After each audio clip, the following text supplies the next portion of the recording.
छवि स्वरूप इलाज 4 अगस्त 2005 তাহলে উনি কিন্তু হিন্দু বাঙালি দরদি নয়, উনি একমাত্র বাঙালি মুসলিম দরদি। নমস্কার, আজ একটা বিশেষ বিষয়ে আপনাদের সামনে এলাম। দেখলাম গতদিন মাননীয় মুখ্যমন্ত্রী এবং মাননীয় অভিষেক বন্দ্যোপাধ্যায়, ফিরহাদ হাকিম সহ তৃণমূলের বড় বড় নেতা নেত্রী এবং বেশ কিছু সমর্থকদের নিয়ে কলকাতার রাজপথে নেমেছিলেন। কারণ বাঙালিদের যাতে নাগরিকত্বের কোনো অসুবিধা না হয়, তাদের নাগরিকত্ব খর্ব না হয় এবং বাংলার মায়েদের যেন সম্মান রক্ষা হয়, তার জন্য তিনি নেমেছিলেন। বিশেষ করে কেন্দ্রীয় সরকার নাকি বাঙালিদের নাগরিকত্ব কেড়ে নিতে চাইছে। আমরা দেখব একটু অ্যানালাইসিস করে যে বিষয়টা কি। আপনারা রাজনীতিবিদদের রাজনৈতিক চাল সাধারণ জনগণ বোঝেন না। আজকে মাননীয় মুখ্যমন্ত্রী কাদের নাগরিকত্ব রাখবার জন্য লড়াই করছেন, কাদের?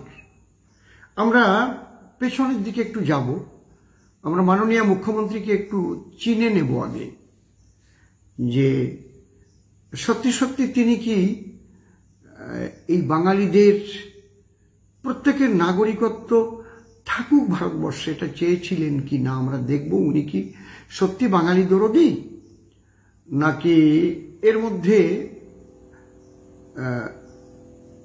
মূলত তার কথার মধ্যে দিয়ে কোনো রকম কোনো ভেজাল রয়েছে।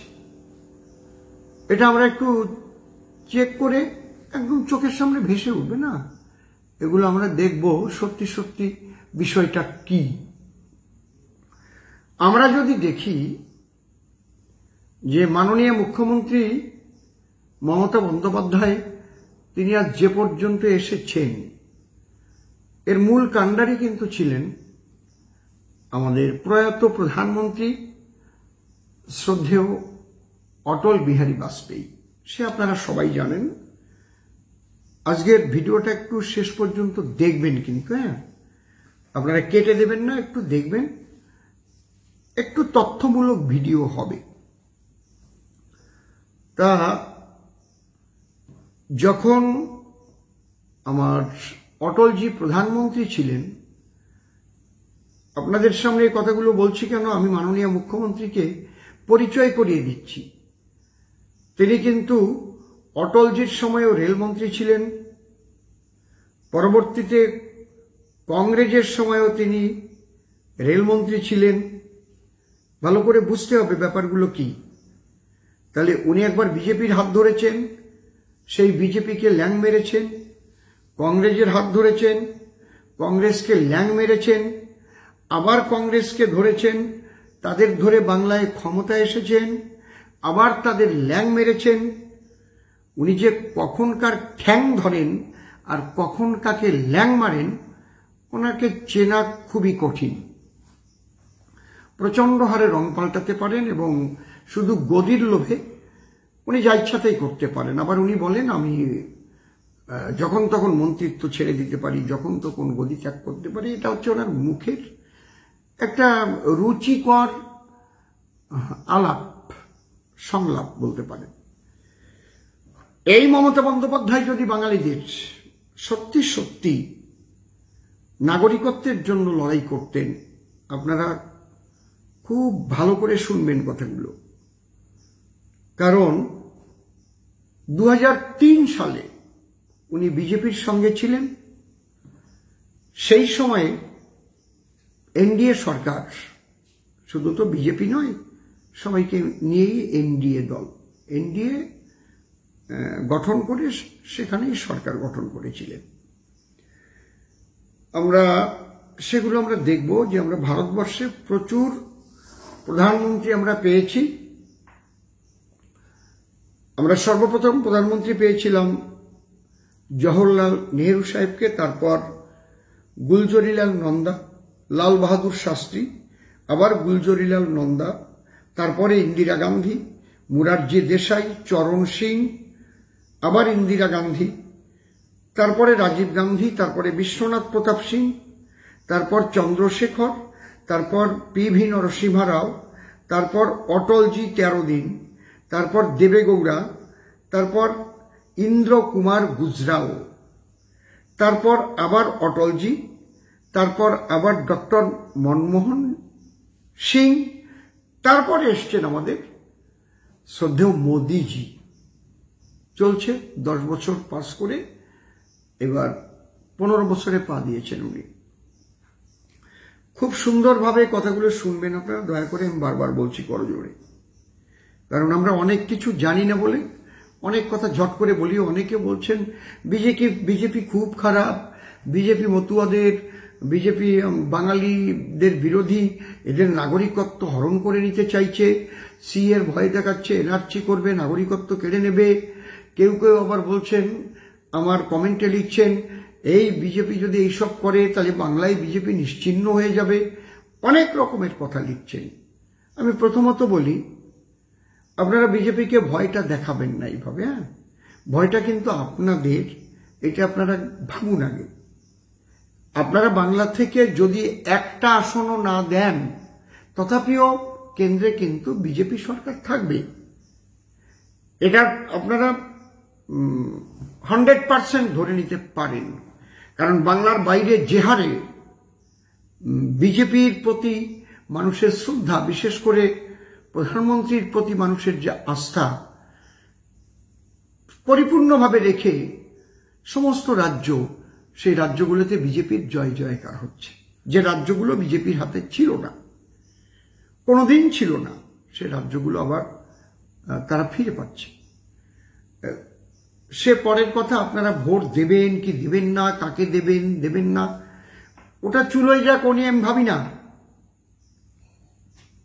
কিন্তু আপনারা যে বলছেন যে বিজেপি বাঙালি বিরোধী দল, মূলত যদি বাঙালি বিরোধী হয়, মূলত বাঙালি হিন্দু বাঙালি বিরোধী হয়, বাঙালির মধ্যে কিন্তু তফাৎ আছে। একটা হচ্ছে মুসলিম বাঙালি, একটা হিন্দু বাঙালি। তাহলে আমরা দেখব মাননীয় মুখ্যমন্ত্রী, তিনি 2005 সালে যখন মনমোহন সিংজি প্রধানমন্ত্রী ছিলেন এবং স্পিকার ছিলেন প্রয়াত সোমনাথ চ্যাটার্জি মহাশয়, তিনি তখন কি ঘটনাটি ঘটিয়েছিলেন, কাগজ ছুঁড়ে ফেলেছিলেন মুখে। দেখুন,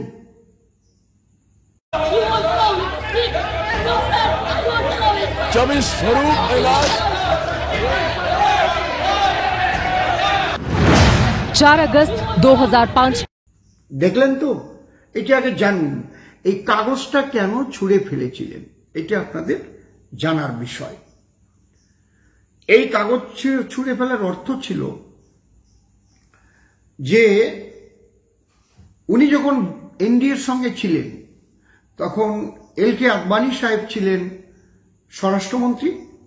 তাকে বুঝাতে সক্ষম হয়েছিল যে বাংলা থেকে যদি সিপিএমকে তাড়াতে হয়, তাহলে উদ্বাস্তু ভোট, এই উদ্বাস্তুদের, অর্থাৎ মতুয়া, নমশূদ্র, বেশিরভাগ শিডিউল কাস্ট, তারপরে রয়েছে রাজবংশী, যারা উদ্বাস্তু হয়ে এসছে রংপুর, দিনাজপুর থেকে, এদের যদি অবৈধ অনুপ্রবেশকারী করে দেওয়া হয়, এদের ভোটাধিকার যদি কেড়ে নেওয়া যায়, তাহলে কিন্তু অনায়াসে সিপিএম বাংলা থেকে সরবে, তাছাড়া কিন্তু সরবে না। যে জন্য 2003 সালে একটা নাগরিকত্ব আইন সংশোধনী আনা হয়েছিল, অ্যামেন্ডমেন্ট করা হয়েছিল, এবং তাতে লেখা হয়েছিল যে 1948 সালের 19শে জুলাইয়ের পরে যারা পালিয়ে ভারতে এসেছে এবং যারা পাসপোর্ট করে এসে সরকারকে না জানিয়ে আর থেকে গেছে, স্বদেশে ফিরে যায়নি, এই দুই রকমের মানুষ, তারা অবৈধ অনুপ্রবেশকারী এদের খুঁজে বের করবার জন্য একটা আইন তৈরি হলো, সেটা হচ্ছে নাম এনআরসি অ্যাক্ট। এটা 14 এ ধারা। আর একটা আসাম অ্যাক্ট করা হয়েছিল 6 এ ধারা। এ বিষয়টা আমি একটা আলাদা ভিডিও করে বলছি, আপনারা শুনে নিন। তাহলে এই যে এনআরসি অ্যাক্ট, এটা 3 সালে তৈরি হলো মাননীয় মুখ্যমন্ত্রীর এক কথায় তারই নেতৃত্বে, তিনি তারই ষড়যন্ত্রে, তারই ইচ্ছায়। প্রশ্ন করব, তিনি কাদের তাড়াতে চেয়েছিলেন ভারতবর্ষ থেকে? তাহলে মতুয়া, নমশূদ্র, এসসি, এসটি, তার সঙ্গে আমার রাজবংশী ভাইয়েরা যারা ভারত ভাগের বলি, ওপার বাংলা থেকে আসতে বাধ্য হয়েছে, পালিয়ে আসতে, পাসপোর্ট করে এসে আর যায়নি, পুড়িয়ে ফেলেছে, তাদের নাগরিকত্ব হরণ করবার জন্য কিন্তু এই আইনটি মাননীয় মুখ্যমন্ত্রী উনি এলকে আদবানি সাহেবকে দিয়ে এটা করেছিলেন। এবং এটা 2004 সালে লাগু হয়েছে 3রা ডিসেম্বর 2004 সালে। 3রা ডিসেম্বর থেকে এটা লাগু হয়েছে। খুব ভালো করে বলতে গেলে অনেক সময় লাগবে, আমি মূল কথাগুলো বলছি, অনেক সময় ধৈর্য মানুষের থাকে না। তাহলে এই 4 সালের যে এনআরসি আইন লাগু হলো, তারপরে অবৈধ অনুপ্রবেশকারী আইন লাগু হলো। 5 সালে যখন মনমোহন সিং এলেন, তখন কিন্তু বিরাট শ্রোতা নিয়ে উনি লোকসভায়, তখন তো এমপি, স্পিকার ছিলেন মাননীয় প্রয়াত সোমনাথ চ্যাটার্জি, তার মুখের উপরে কাগজ ছুঁড়ে ফেললেন। আপনারা দেখলেন কেন? একটাই কথা, এখনো কেন এনআরসি করে এই হিন্দু বাঙালি উদ্বাস্তুদের, যারা ভারত ভাগের বলি হয়ে আসছে, এদের নাগরিকত্বটা কেড়ে নেওয়া হচ্ছে না? আজকে রাজপথে নেমেছেন, নাগরিকত্ব নাকি বিজেপি হরণ করে নিচ্ছে। লজ্জা করে আমার। আমি একটাই প্রশ্ন রাখবো তৃণমূল বন্ধুদের কাছে, যদি আপনারা প্রকৃতপক্ষে এই উদ্বাস্তুদের নাগরিকত্ব দেওয়ার পক্ষে থাকেন, তাহলে একটা প্রশ্নের জবাব দেবেন, মাননীয় মুখ্যমন্ত্রী কেন কাগজ ছুঁড়ে ফেলেছিলেন, যে জন্য বনগাঁ সাব ডিভিশনে সেই সময়ে 30,000 রেশন কার্ড বাতিল হয়েছিল? কেন হয়েছিল? আমি তার জবাব চাই। উনি আজকে বেহায়ার মতো রাজপথে নেমেছেন, নাগরিকত্ব দিতে হবে। তাদের বাঙালিদের, যারা বাংলায় কথা বলে, মূলত উনি তাদের জন্য বলেননি। আমি দেখাবো কাদের জন্য বলেছেন। আমি আগেই বলেছি, বাঙালি হিন্দু হয়, বাঙালি মুসলমান হয়, এটা মনে রাখবেন। এইবার এই যে কালা কানুন বিজেপি এনডিএ সরকার করেছিলেন, এটা উদ্বাস্তুদের পক্ষে কালা কানুন, বিশাল কালা কানুন। এর বিরুদ্ধে অল ইন্ডিয়া মতুয়া মহাসংঘ, নিখিল ভারত বাঙালি উদ্বাস্তু সমন্বয় সমিতি, বঙ্গীয় লোককবি সংস্থা থেকে আরম্ভ করে ছোট বড় বহু সংগঠন এই আইনকে বাতিল করবার জন্য আমরা আন্দোলন করেছিলাম। সেই আন্দোলনের ফলে কেন্দ্রে বিজেপি সরকার যখন এলেন 2014 সালে, 2015 সালের 7ই সেপ্টেম্বর রাজনাথ সিংজি যখন ছিলেন আমাদের স্বরাষ্ট্রমন্ত্রী, তখন একটা অর্ডার বের করলেন তিনি। সে অর্ডারে তিনি লিখলেন যে 2014 সালের 31শে ডিসেম্বরের মধ্যে যারা বাংলাদেশ, পাকিস্তান ও আফগানিস্তান থেকে হিন্দু, খ্রিস্টান, বৌদ্ধ, শিখ, জৈন, পার্সি সম্প্রদায়ের মানুষ, এই যে ধর্মীয় সংখ্যালঘু, যারা ধর্মীয় অত্যাচারে অত্যাচারিত হয়ে অথবা অত্যাচারের ভয়ে যারা বিনা পাসপোর্টে, একদম কোনো কাগজপত্র না নিয়ে পালিয়ে দেশে এসেছেন, অথবা পাসপোর্ট নিয়ে এসে থেকে গেছেন সরকারকে না জানিয়ে, তাদের আর অবৈধ অনুপ্রবেশকারী বলা হবে না। এই যে সিএএ এই অর্ডারের ভিত্তিতেই হয়েছে 2019 সালে। অর্ডারটা করেছিলেন কে?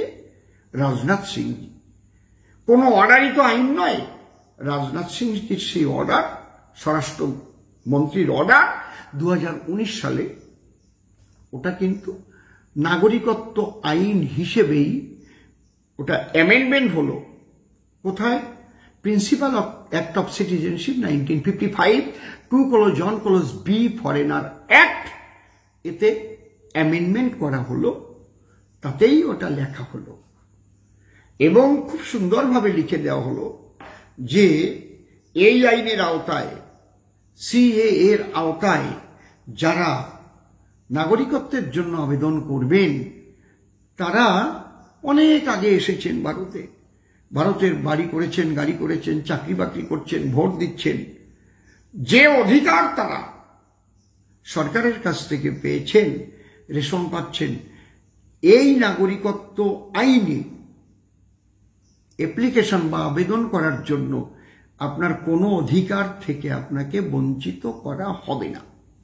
এতদিন আপনি অবৈধ অনুপ্রবেশকারী থেকেও ভোটার লিস্টে নাম তুলেছিলেন, রেশন কার্ড করেছিলেন, প্যান কার্ড করেছিলেন, গাড়ি বাড়ি করেছিলেন, কিন্তু তলা ফাঁকা ছিল।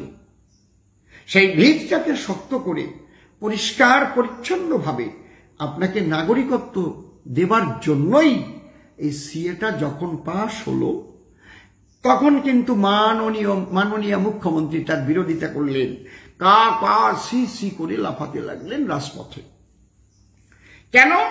এক্সেপ্ট মুসলিম, অর্থাৎ কিনা মুসলিমদের জন্য একটা দেশ তারা পরপর ভারতকে ভাগ করে তো দেশ তৈরি করেছে, শেষে একটা পাকিস্তানও তৈরি করে নিয়েছে।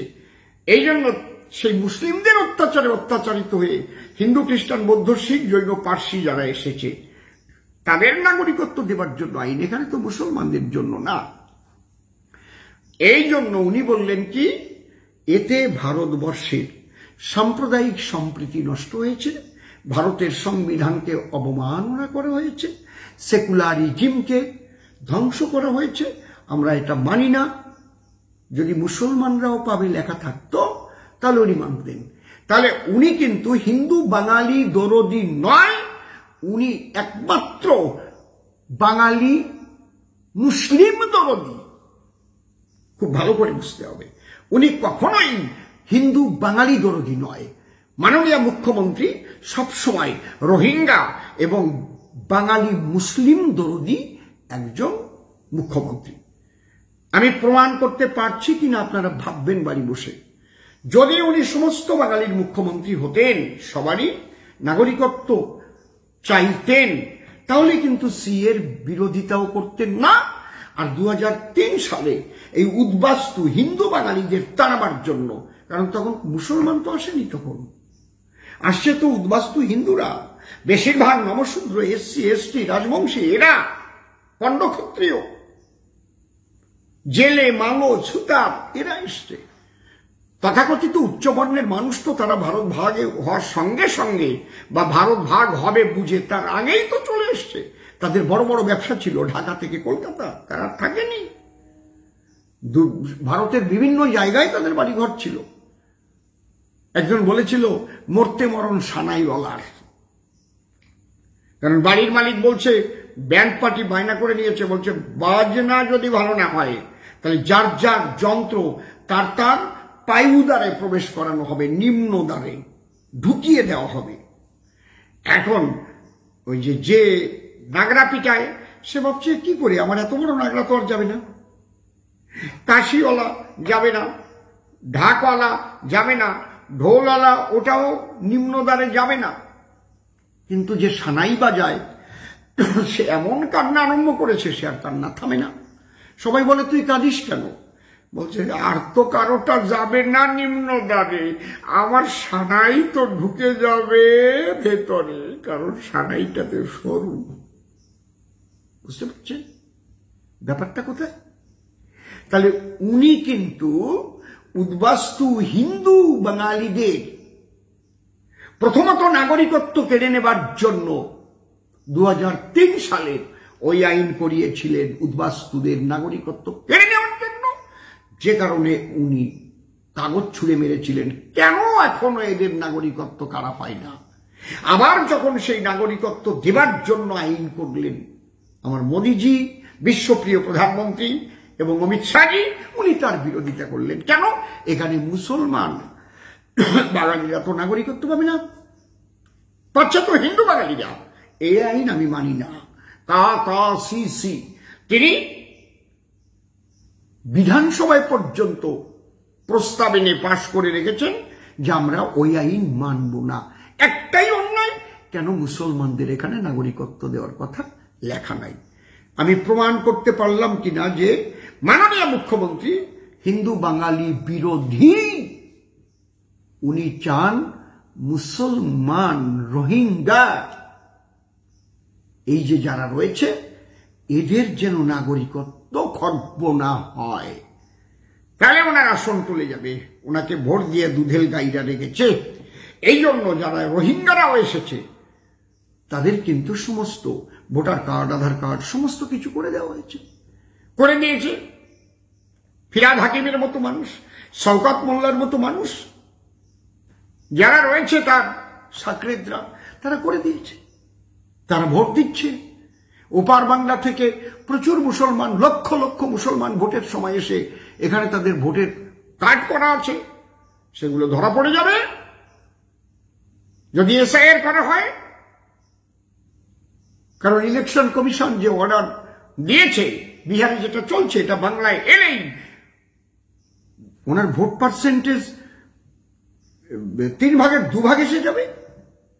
উনি এবার কান্নাকাটি জুড়ে নিয়েছেন, রাস্তায় নেমে গেছেন, আর সবাইকে দেখাচ্ছেন আমি কত বাঙালি দরদি, আমি কত বাঙালি দরদি, আমার বাংলার মানুষের যেন ভোটার লিস্ট থেকে নাম না যায়।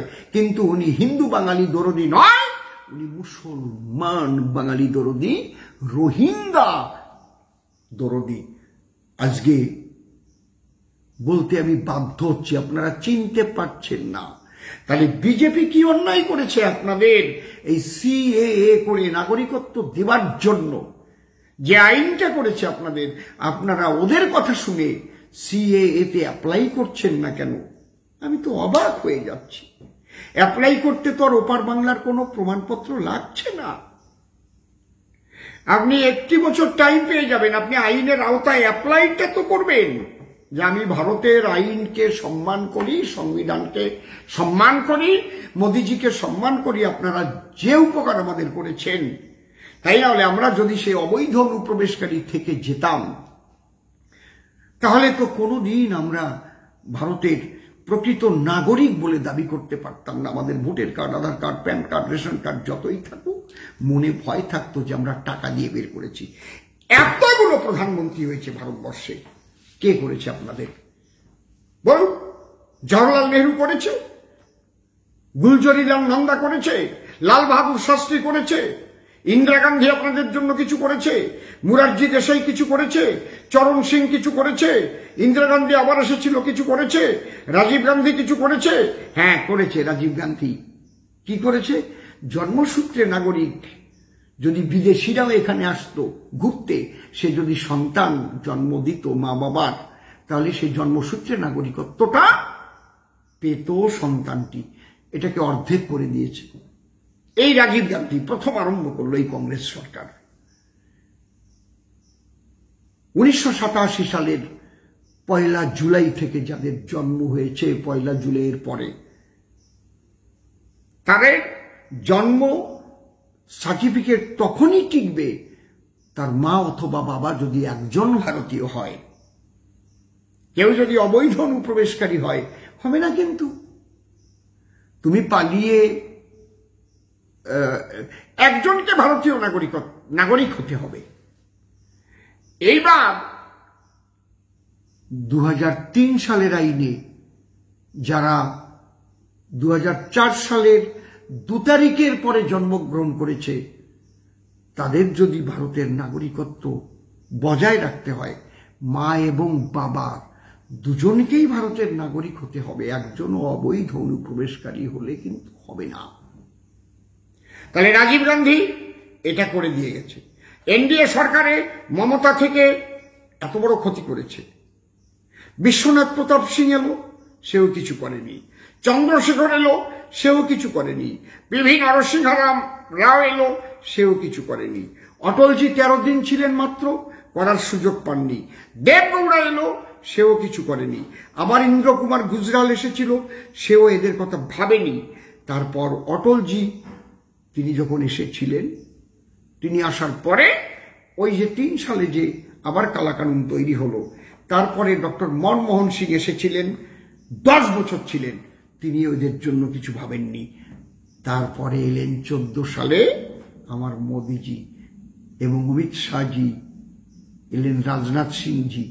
তারা ভেবেছিলেন বলেই আজ উদ্বাস্তুরা তাদের অবৈধ অনুপ্রবেশকারী তকমা থেকে মুক্তি পাচ্ছে। 12 সালে এসেও, 13 সালে এসেও, 2014 সালের 31-এর আগের দিন এসেও সে লোকটি নাগরিকত্ব কার্ড পাচ্ছে। বিজেপি ক্ষতি করছে। ভোট পাবে না বিজেপি। তুমি ভোট দেবে না, কাকে ভোট দেবে? সিপিএম কে ভোট দেবে? কাকে ভোট দেবে? তৃণমূলকে ভোট দেবে? আর নাগরিকত্ব তোমাদের ভবিষ্যতে থাকবে না যদি বিজেপিকে তোমরা না রাখতে পারো। বলে দিচ্ছি, হিন্দু বাঙালিরা, যদি বিজেপি বাংলায় আসে তাহলে তোমরা বুক ফুলিয়ে চলতে পারবে হিন্দু বাঙালিরা। তাই না হলে শেষ। এই বাংলা হবে আবার বাংলাদেশ। আমি আজকে আর কিছু বলবো না। কতটা বন্ধু তোমাদের বিজেপি সেটা ভাবতে হবে। এই বন্ধুত্বের হাত বাড়িয়ে দিয়ে তোমরাও নাগরিকত্বের জন্য অ্যাপ্লাই করো, অর্থাৎ কিনা তোমরা সিএতে আবেদন করো। আবেদন করলেই তোমার ওই যে যে ঝামেলাগুলো আসছে সেই ঝামেলা থেকে তুমি মুক্তি পাবে। এটা করো। যে সুযোগ আজকে বিজেপি দিয়েছে, এই সুযোগ কিন্তু জীবনেও পাবে না। এটা উদ্বাস্তুদের একটা গোল্ডেন টাইম চলছে। যে যা বলুক, ঠাকুর মশাইও বলেছেন যে সবাই অ্যাপ্লিকেশন করুন। আমাদের রাজ্য সভাপতি মাননীয় শ্রমিক দা, তিনিও বলছেন বারবার। সুকান্ত দাও বলে গেছেন, শ্রদ্ধেয় শুভেন্দু দা বলছেন। আমরা কিন্তু পশ্চিমবঙ্গ ভারতীয় জনতা পার্টি, যে আমাদের মাননীয় বিরোধী দল নেতার নেতৃত্বে আমরা ইসিও, ইলেকশন কমিশন অফিসার, আমরা তার কাছে দেখা করেছি। আমরা সেখানে গিয়েছি এবং আমাদের কথা, আমাদের বিরোধী দলনেতা তিনি বলেছেন যে হিন্দু বাঙালিদের নাম যেন ভোটার লিস্ট থেকে না কাটা হয়। এরা সবাই কিন্তু সিএ এর আওতায় নাগরিকত্ব পাবার অধিকারী। রোহিঙ্গাদের নাম কেটে দিন। আর মাননীয় মুখ্যমন্ত্রী আজকে পথে নেমেছিলেন রোহিঙ্গাদের নাগরিকত্ব রাখবার জন্য, মুসলিমদের নাগরিকত্ব রাখবার জন্য। কে বন্ধু কে শত্রু উদ্বাস্তুদের বুঝে নিন। আমার বলতে ভাল লাগে না, মা মমতা ঠাকুর তিনি আজকে বলছেন নিঃশর্ত নাগরিকত্ব দিতে হবে উদ্বাস্তুদের। মা, আপনার লজ্জা করে না? কেন চাইছেন? আপনি তো বলেছেন এদের কোনো নাগরিকত্ব দরকার নেই, এদের ভোটার কার্ড আছে, আধার কার্ড আছে, প্যান কার্ড আছে। মাননীয় মুখ্যমন্ত্রীর একটুও লজ্জা করে না? ইনিও বলেছিলেন ভোটার কার্ড আছে, আধার কার্ড আছে, প্যান কার্ড আছে, রেশন কার্ড আছে। এরা কন্যাশ্রী পায়, রূপশ্রী পায়, হ্যাঁ, স্বাস্থ্যসাথী পায়, সব পায়, ভোট দেয়। আজকে কেন বলছেন? মা মমতা ঠাকুর কি বলেছিলেন শুনুন। ভীষণভাবে অসম্মানজনক। দেশের নাগরিকদের কোনো নাগরিকত্বের কার্ড দিতে চাইলে তা নিঃশর্ত দিতে হবে। কোনো কাগজে কোনো ফর্ম ফিল আপ করিয়ে ভুল কথা লিখিয়ে শর্ত আরোপ করে নাগরিকত্বের কার্ড দেওয়া নিয়ে যে খেলা শুরু করা হয়েছে তা নিন্দা। শুনলেন তো? এই বিচারিতাটাকে আমি ভালোবাসি না। আমি সত্য সরল নীতির উপরে রাজনীতি করার চেষ্টা করি। আমি সমস্ত উদ্বাস্তু বন্ধুদের বলবো, তবে যাদের এই দেশে জন্ম হয়েছে তাদের কিচ্ছু করতে হবে না। যারা ওপার বাংলা থেকে এসেছিলেন বেঁচে আছেন, সে কত পার্সেন্ট হবে বলুন তো দেখি।